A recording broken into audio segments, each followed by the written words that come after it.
Hello बच्चों, let's read the question. The question says a 0.5 kg block is moving at a speed of 12 meter per second, compresses a spring through a distance of 30 centimeter.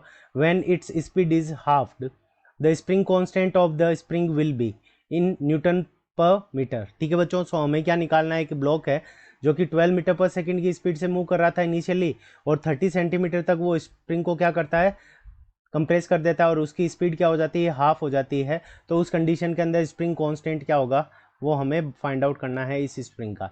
सो इस question को करने के लिए हम क्या करेंगे, की कॉन्सेप्ट अप्लाई करेंगे. सो की कॉन्सेप्ट, अब की कॉन्सेप्ट के अंदर हमारा जो की कॉन्सेप्ट होगा, so loss in kinetic energy. So क्या होगा कि जब ब्लॉक हमारा मूव करेगा तो उस कंडीशन के अंदर ब्लॉक की काइनेटिक एनर्जी के अंदर क्या होगा, लॉस होगा. लॉस इन काइनेटिक एनर्जी, तो जो ब्लॉक की काइनेटिक एनर्जी के अंदर लॉस होगा वो हमारा क्या हो जाएगा, गेन इन पोटेंशियल एनर्जी. यानी वो स्प्रिंग की पोटेंशियल एनर्जी के अंदर गेन के इक्वल हो जाएगा जो ब्लॉक की काइनेटिक एनर्जी के अंदर लॉस होगा. अब ब्लॉक की काइनेटिक एनर्जी के अंदर लॉस को हम क्या लिख सकते हैं, half M V I initial velocity V I square minus half M V F final velocity, half M V F square is equals to half K X square. यहाँ पे के क्या है, स्प्रिंग कांस्टेंट, और एक्स क्या है, compression of the spring. अब देखो हम यहाँ पे क्या करते हैं, वैल्यूज पुट कर देते हैं. सो यहाँ से हमारे पास में हाफ एम कॉमन आ जाएगा. सो हाफ एम हमने कॉमन ले लिया.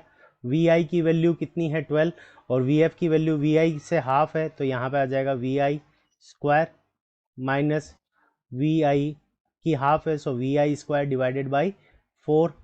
यहाँ पे V I square divided by 4. So यहाँ से हमारे पास में आ जाएगा हाफ एम, और यहाँ पे एलसीएम लेंगे तो यहाँ पे आ जाएगा 3 V I square divided by 4. तो यहाँ से हमारे पास में ये किसके इक्वल आ जाएगा, हाफ के एक्स स्क्वायर के इक्वल आ जाएगा.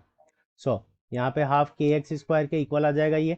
सो यहाँ से हमारे पास में 3 को इससे मल्टीप्लाई करेंगे तो 3 V I square divided by 8 is equals to half K X square. अब हम सारी वैल्यूज पुट कर देंगे, ब्लॉक का मास रख देंगे तो 3 मल्टीप्लाइड बाई 0.5 kg, और वी आई की वैल्यू 12, सो 12 मल्टीप्लाइड बाई 12, और डिवाइड के अंदर हमारे पास में क्या आ जाएगा, 8 is equals to half multiplied by K multiplied by, यहाँ पे 30 सेंटीमीटर के अंदर गिवन है तो मीटर के अंदर बदलेंगे. सो 30 multiplied by 30 divided by 100 multiplied by 100. सो यहाँ से ये जीरो कैंसिल हो जाएगा, एक जीरो से एक जीरो कैंसिल हो जाएगा, इस 3 से ये हमारा 3 कैंसिल हो जाएगा. फिर यहाँ पे 100 इधर मल्टीप्लाई के अंदर आ जाएगा. सो 0.5 का 1.5 हट जाएगा.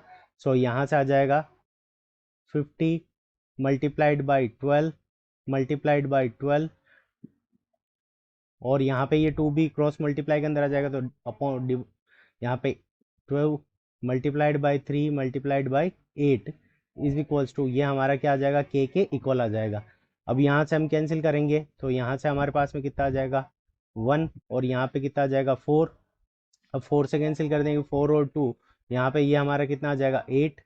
सो 4 और 2 से कैंसिल हो जाएगा तो यहाँ पे 12, तो यहाँ पे के की वैल्यू हमारे पास में कितनी आ जाएगी, 600 न्यूटन पर मीटर. सो के की वैल्यू हमारे पास में कितनी आ गई, 600 newton per metre. So 600 newton per metre हमारा क्या है, करेक्ट आंसर है. सो यहाँ पे value fill in the blank के अंदर कितना आ जाएगा, 600 newton per metre. So 600 newton per metre is the correct answer of this question. I hope you understood it well. Best of luck. Thank you.